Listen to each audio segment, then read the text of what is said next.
My name is Anya Petrova, and for most of my 32 years, I've felt like a watercolor painting in a world that only values oil portraits. My colors are soft, my edges bleed into one another, and I'm best viewed from a slight distance in the right light. My professional life is a testament to this. I'm a user experience designer, which means I spend my days trying to make the digital world more intuitive, more human, more gentle. It's a quiet craft, one of observation and empathy, and its successes are often invisible. When it's done well, no one notices it at all. They just feel it. My family, however, has always preferred the bold strokes. They live in Cedar Ridge, a small town nestled in the misty foothills just outside Portland, Oregon. It's a place of towering Douglas firs and a persistent, pearly gray sky, where the air smells of damp earth and wood smoke. My mother, Natalia, presides over our family from the same house she grew up in, a sturdy craftsman with a wide porch and windows that seem to watch the seasons change with a weary patience. Every year, on the third Saturday of October, she hosts what she calls the Autumn Feast.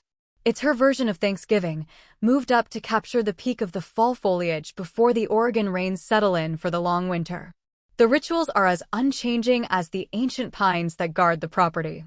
The table is always laden with a roasted pork loin, jewel-toned cranberry sauce, wild rice pilaf, and a pumpkin cheesecake that is, admittedly, divine.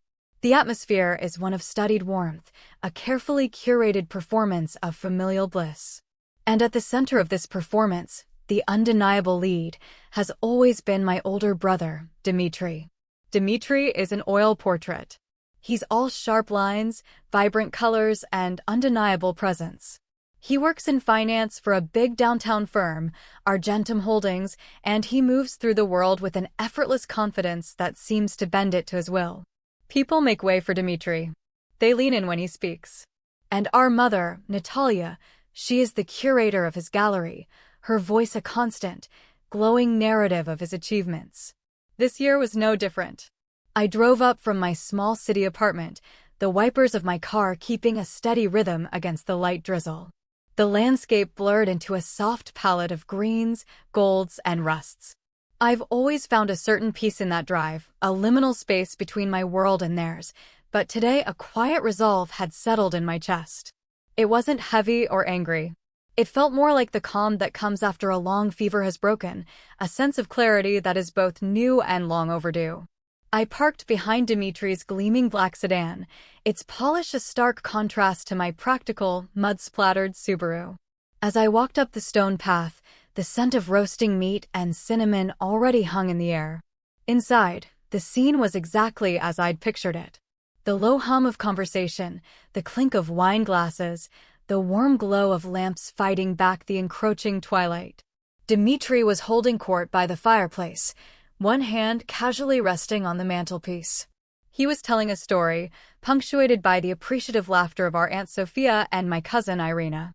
He looked up as I entered, and his face broke into that familiar, brilliant smile. "Anya, there she is. We were just about to send out a search party," he said, his tone jovial but carrying the faint, familiar undertone of chiding. "You're late. You're outside the rhythm."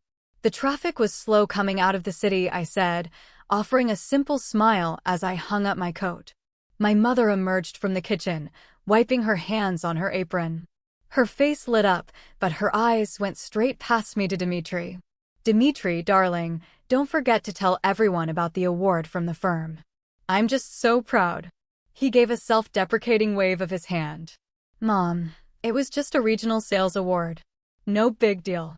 But he straightened his shoulders, basking in the glow of her pride. And I was Anya, the quiet one. The one who refilled the water pitcher, who helped clear the appetizers, who listened more than she spoke. The one no one thought to ask about awards or achievements, because what was there to ask? My work was esoteric, my life seemingly small and contained. I had spent years being the soft, blurry background to Dmitry's brilliant focal point. I had accepted it because causing friction felt more exhausting than simply blending in. For years, I told myself it didn't bother me. I told myself I was above the need for their particular brand of validation. But that wasn't entirely true. It wasn't their validation I craved, but their curiosity. I longed for them to ask a question they didn't already know the answer to see me as a person with her own unfolding story, not just a supporting character in Dimitri's. But this year, something fundamental had shifted within me. It wasn't a sudden, dramatic change, but a slow, quiet crystallization of self-worth, formed under pressure over many solitary years. It was the realization that I had spent my entire adult life waiting for an invitation to a conversation that was never going to come. And so, I had decided to stop waiting. I had decided to speak. We gathered at the long mahogany dining table. The candles flickered, casting dancing shadows on the walls. The food was, as always, magnificent. After the initial flurry of passing dishes and compliments to the chef, a comfortable lull settled over the table. This was the moment. The cue. Natalia, right on schedule, set down her fork and lifted her wine glass, the crystal catching the light. She had that familiar look in her eye, the one that meant an announcement was forthcoming, a performance about to begin. Well, she began, drawing the word out. I know Dimitri is too modest to say anything, but he has some wonderful news. She beamed, her gaze sweeping the table to ensure she had everyone's full attention. He's finally bought a place of his own. The most stunning new home in the Willows at Northgate. 5 bedrooms, a gourmet kitchen. The landscaping is just breathtaking. It's a real asset, you know. Something solid for the future. The expected chorus of praise rippled through the room. Aunt Sophia gasped with delight. Irina clapped her hands together softly. Oh, Dimitri, that's incredible. Dimitri, ever the master of false modesty, looked down at his plate and gave a small, charming shrug. It's a good time to get into the market, he said, though his smile was one of pure satisfaction.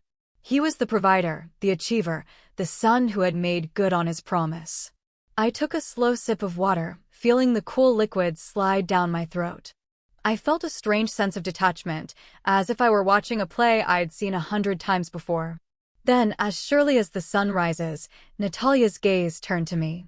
The bright spotlight on Dimitri dimmed, and a softer, more condescending one swung in my direction. Sweetheart, she said, her voice dripping with a practiced, gentle concern that always felt more like a judgment. It's so wonderful to see Dimitri getting established. When are you finally going to find a place and settle down? There it was. The line. The question that wasn't a question, but a statement. You are adrift. You are behind. Your life is incomplete. It didn't matter that I had a career I loved, that I was financially independent, that I was, by my own standards, deeply and contentedly settled. In her world, settled meant a mortgage, a ring, and a life that looked good in a Christmas card. For years, my response had been a polite deflection. A vague smile. Oh, you know someday. Or, I'm just enjoying the freedom of renting for now. I'd let it slide, let her maintain the narrative, because the alternative, confrontation, felt like a concession that her opinion had the power to wound me. But this year was different. Not because I had some grand victory to announce, but because I no longer required her approval to validate my own existence. The change in me wasn't loud. It was the quiet strength of a tree that has grown deep roots, unseen, beneath the ground. I looked up from my plate, my eyes meeting hers across the table. I held her gaze, calm and steady, and I smiled. But it wasn't the apologetic, people-pleasing smile she knew. This one was different. It was my own. I let the silence hang in the air, let it expand and fill the spaces between the clinking of cutlery.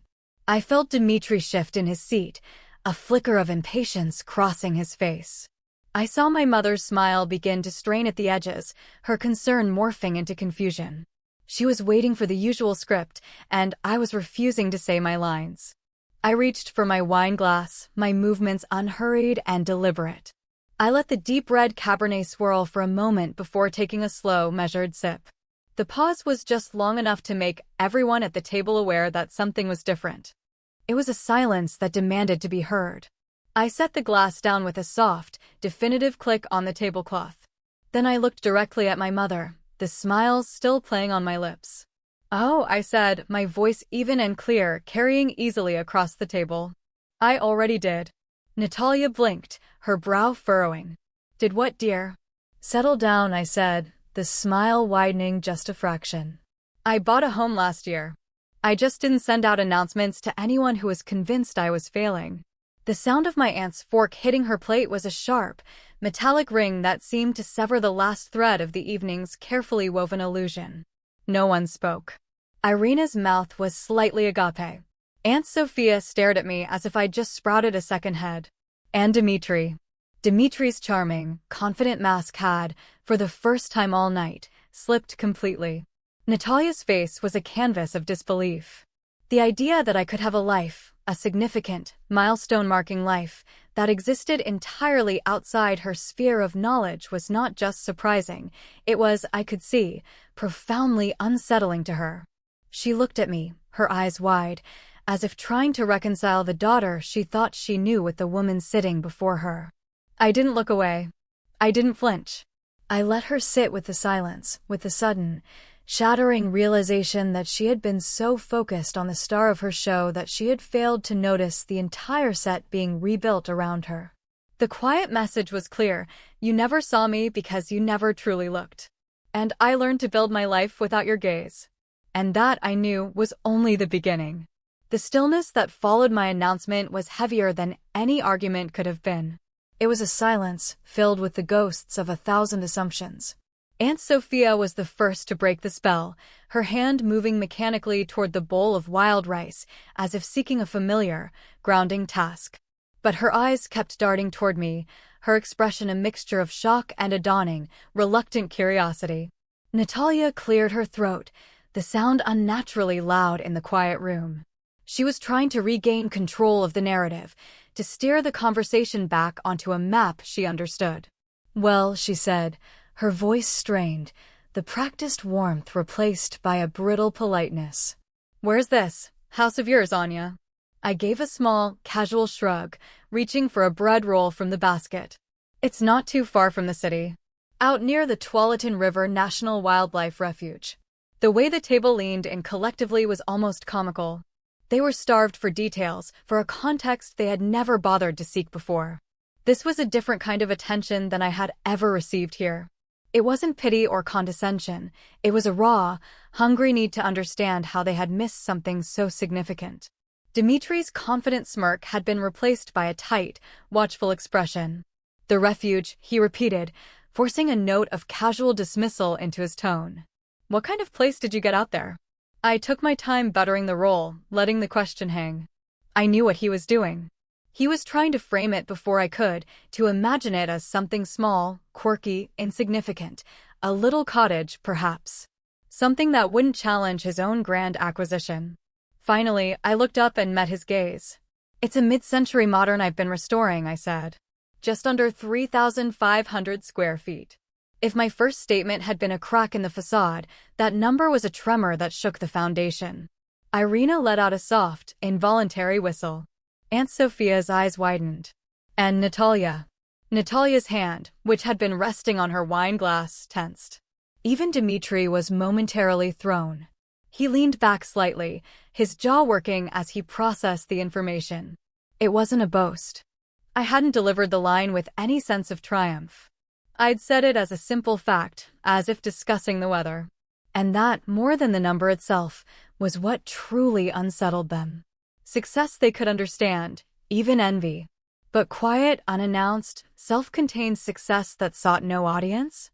That was a foreign language. Natalia scrambled to recover, to reassert the family hierarchy. She forced a bright smile that didn't reach her eyes. "My goodness, that sounds sizable. Isn't that a bit much for just one person?" There it was. The subtle clawback. The instinct to diminish, to reframe my achievement as impractical, lonely, somehow less valid than Dimitri's family-ready 5-bedroom palace. I looked at her and gave a slow, easy nod. "Perhaps," I said.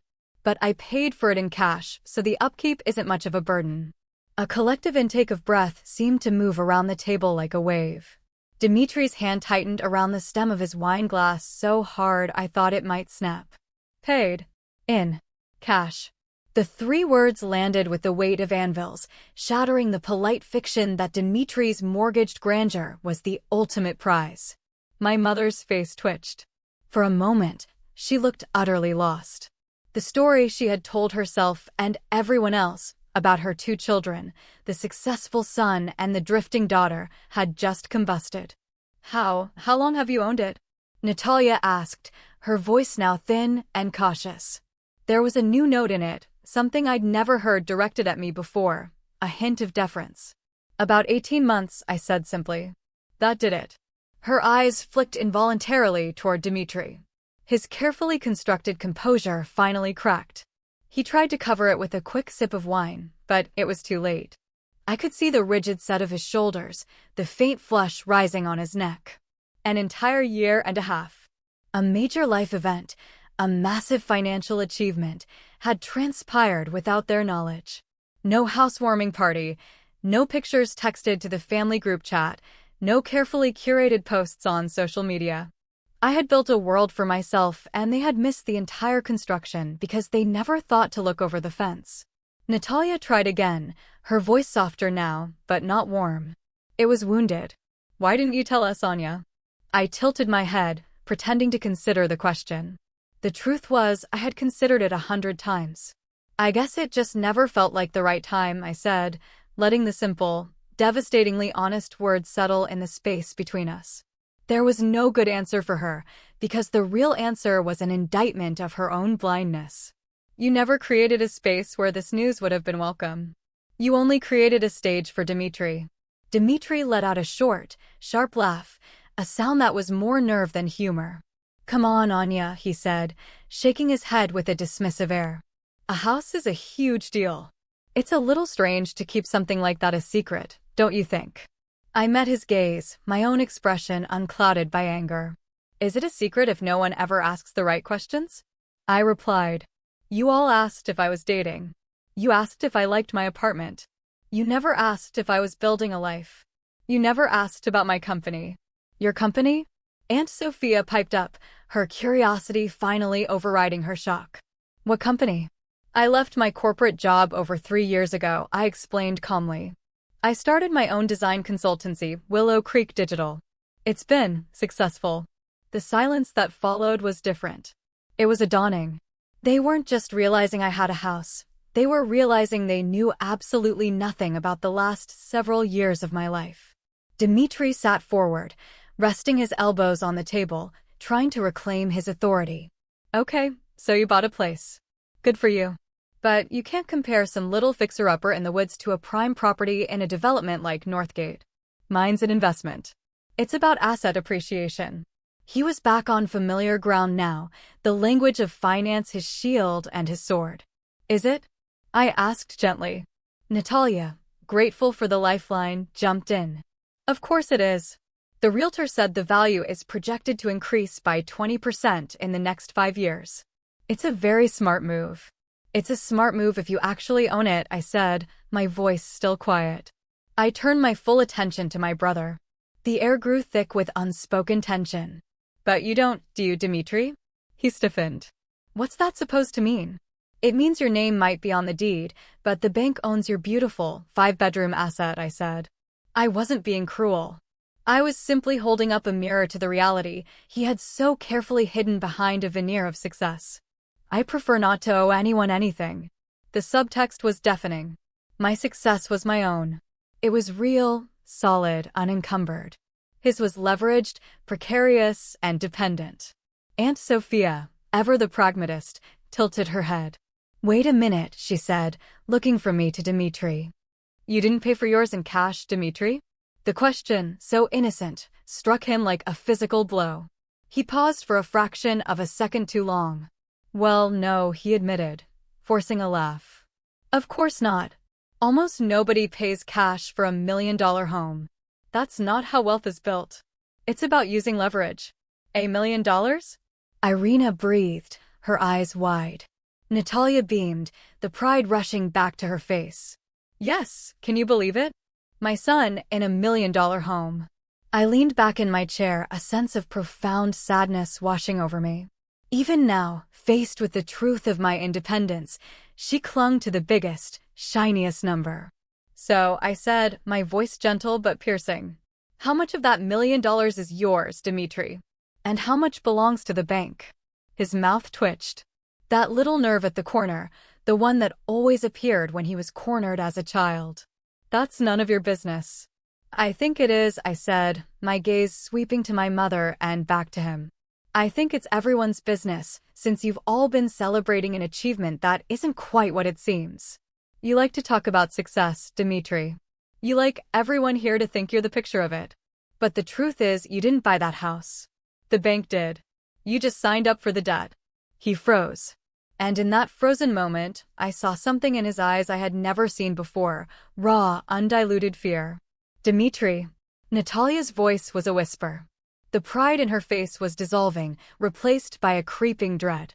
What is she talking about? I didn't waver. I kept my eyes on my brother. Did you tell her about the second mortgage you had to take out just for the down payment, Dimitri? Did you tell her that you liquidated your entire retirement account to qualify?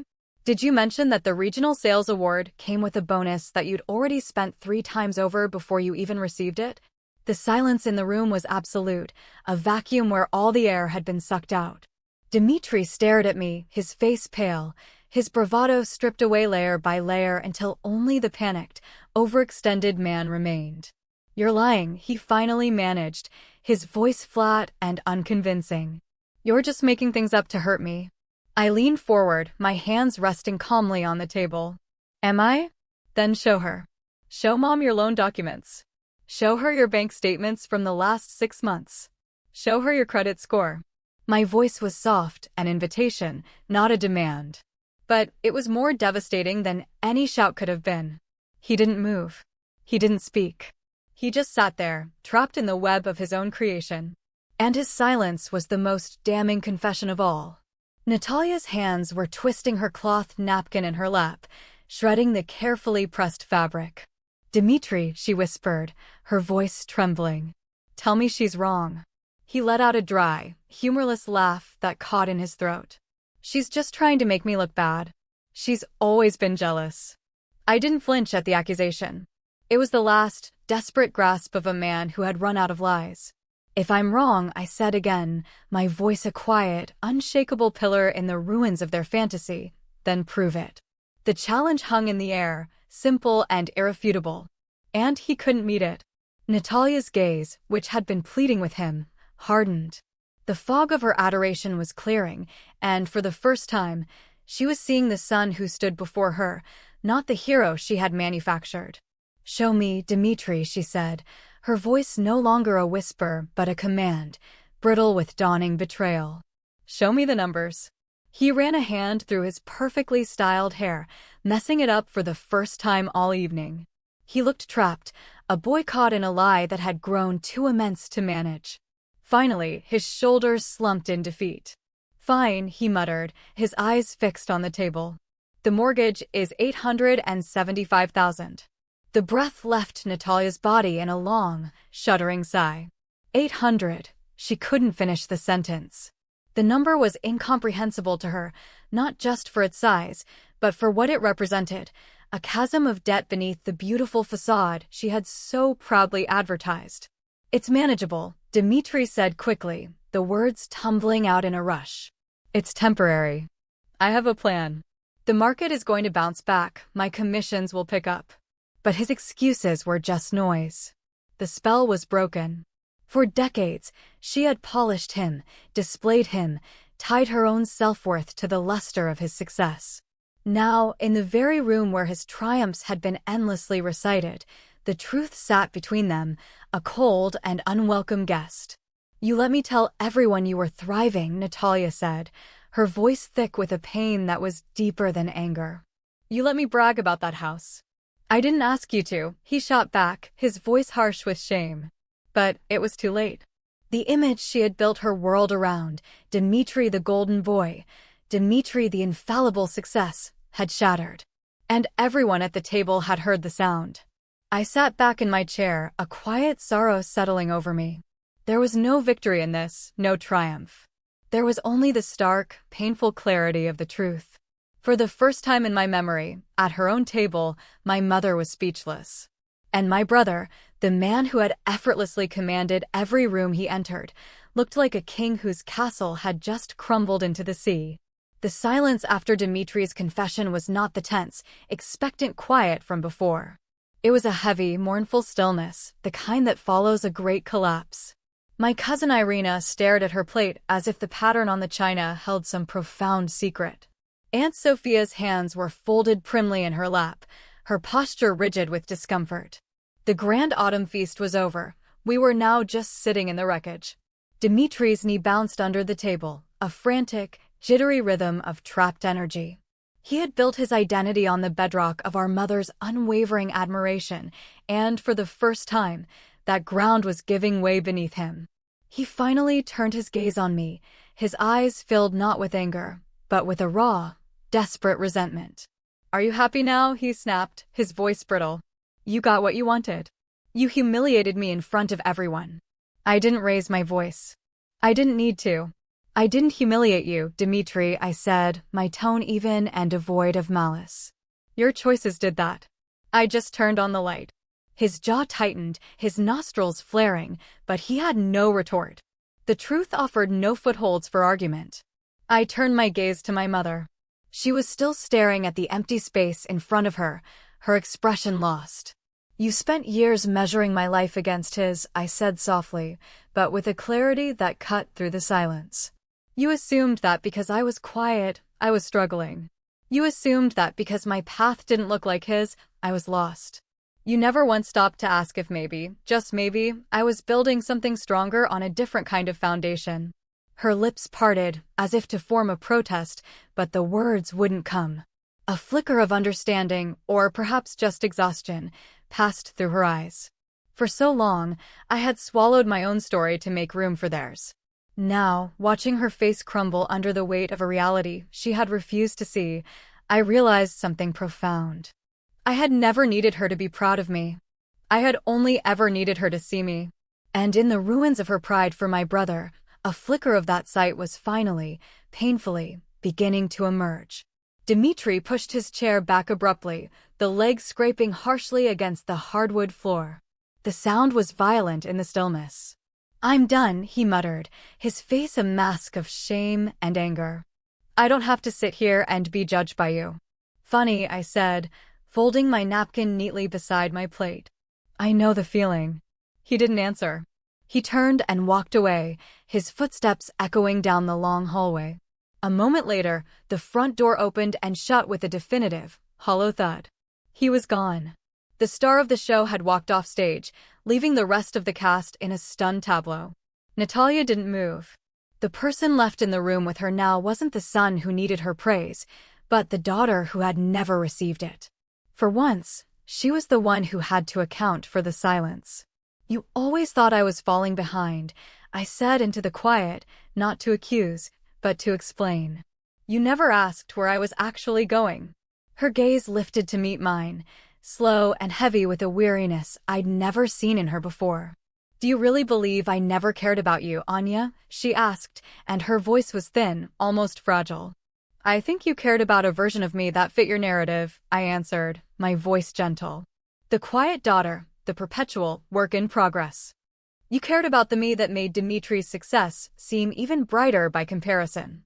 You didn't know how to care about the woman who was quietly building her own definition of success, because you never bothered to learn the language it was written in." She looked down at her knotted hands, a single tear tracing a path down her cheek. She didn't wipe it away. Aunt Sophia cleared her throat softly. "Anya, dear," she said, her voice tentative. "Why didn't you tell any of us? About your business, the house. We would have been thrilled for you." I offered her a small, sad smile. "Would you have been?" I asked. "Or would you have been surprised? Would you have listened, truly listened, or would you have immediately compared it to Dimitri's latest promotion?" I didn't tell you because I got tired of presenting my life for judgment. I decided to just live it instead. The joy I found in building my home and growing my business, it was mine. It didn't require an audience. I thought of the long nights spent sketching wireframes on my tablet, the quiet thrill of landing my first major client, the satisfaction of hammering in the last nail on the new deck I'd designed for my house. Those victories were solitary, but they were solid. They were real. They hadn't needed applause to exist. Natalia looked up at me again, and this time, I saw it clearly. Not regret, not yet. But recognition. A dawning awareness. For the first time, she was seeing me not through the distorted lens of comparison, but as a separate entity, a woman who had quietly, stubbornly, forged her own world. I stood up slowly, the movement feeling deliberate and final. The scrape of my chair was the sound of conclusion. I slid the strap of my purse over my shoulder, my calmness a stark contrast to the emotional chaos that still hung in the air.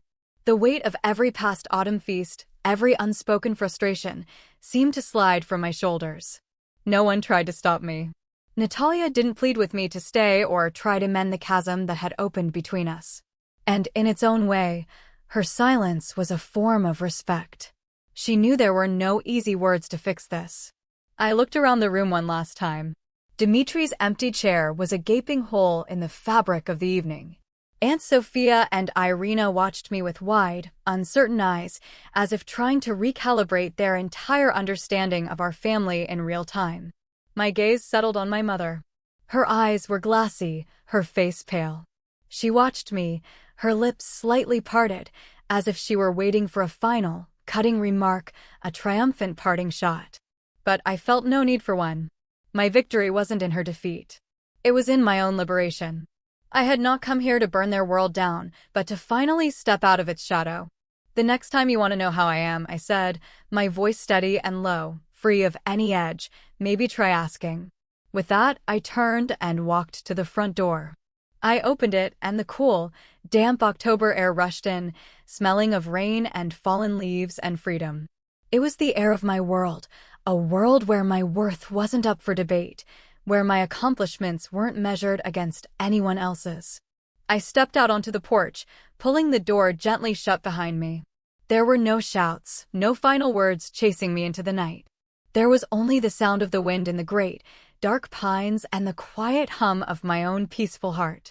The kind of peace that doesn't come from proving a point to anyone, but from finally, truly, coming home to yourself.